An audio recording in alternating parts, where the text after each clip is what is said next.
आज इस लेक्चर के अंदर हम लोग बात करेंगे पोलैरिटी टेस्ट के बारे में।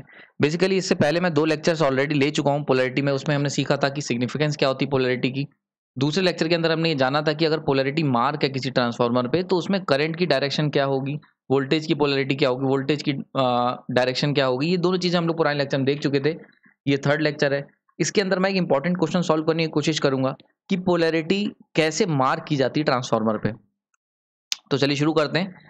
इस काम के लिए मुझे पोलैरिटी टेस्ट करना पड़ता है। पोलैरिटी टेस्ट के लिए आपको एक ट्रांसफार्मर चाहिए जिसमें 2 वोल्टेज हो V1 V2 और एक आपको एक वोल्ट मीटर चाहिए। वोल्ट मीटर काम क्या होगा, यहाँ पे ये जो वोल्ट मीटर है ये बेसिकली मेजर करेगा potential difference between primary and secondary side, यानी कि ये प्राइमरी और सेकेंडरी के बीच का पोटेंशियल डिफरेंस आपको निकाल के देगा। नाउ यहाँ पे एक केस पॉसिबल है कि इस वोल्ट मीटर के अंदर हाई वोल्टेज की रीडिंग आएगी, दूसरा केस पॉसिबल है कि वोल्ट मीटर तुम्हें लो वोल्टेज देगा। ठीक है, ये 2 केस पॉसिबल है।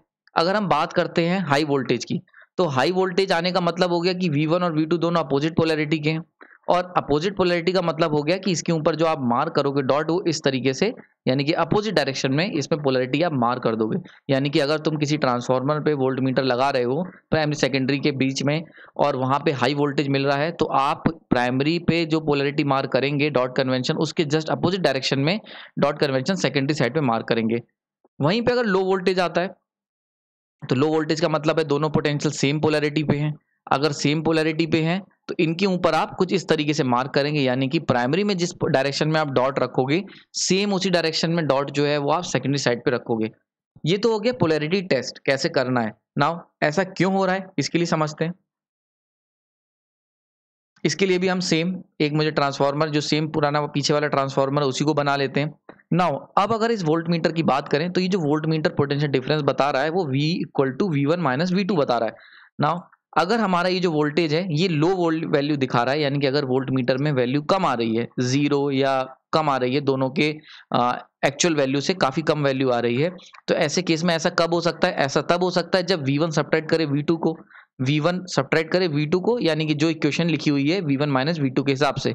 और ऐसा कब होगा, ऐसा तब होगा जब दोनों सेम पोलैरिटी के होंगे, यानी कि V1 भी पॉजिटिव पोलैरिटी का है और V2 भी पॉजिटिव पोलैरिटी का है। केवल तभी वोल्ट मीटर जो वोल्टेज दिखाएगा वो V1 माइनस V2 दिखाएगा। तो ऐसे केस में इसलिए हमने यहाँ पे दोनों पे पोलैरिटी सेम मार्क की हुई है। दूसरे केस में अगर हमारा voltage volt meter high value दिखा रहा है, तो हाई वैल्यू का मतलब क्या हो रहा है कि V1 और V2 एडअप हो रहे हैं। नाउ ये कब एडअप होंगे, ये तब एडअप होंगे जब इनमें से V1 को अगर हम पॉजिटिव पोलैरिटी लेते हैं तो V2 की पोलैरिटी माइनस हो, यानी कि नेगेटिव हो, तभी तो V1 माइनस माइनस V2 हो जाएगा।